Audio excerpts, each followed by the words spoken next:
ॐ नमः परमात्मने श्रीगुरुभ्यो नमः हरिः ॐ गणानां त्वा गणपतिगुं हवामहे कविं कवीनामुपमश्रवस्तमम् ज्येष्ठराजम् ब्रह्मणाम् ब्रह्मणस्पत आनः शृण्वन्नोतिभिः सीदसादनम् ॐ महागणपतये नमः।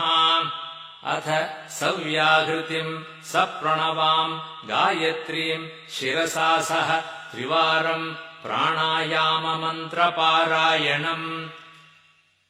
ॐ भूः ॐ भुवः ॐ सुवः ॐ महः ॐ जनः ॐ तपः ॐ सत्यम् ॐ तत्सवितुर्वरेण्यम्।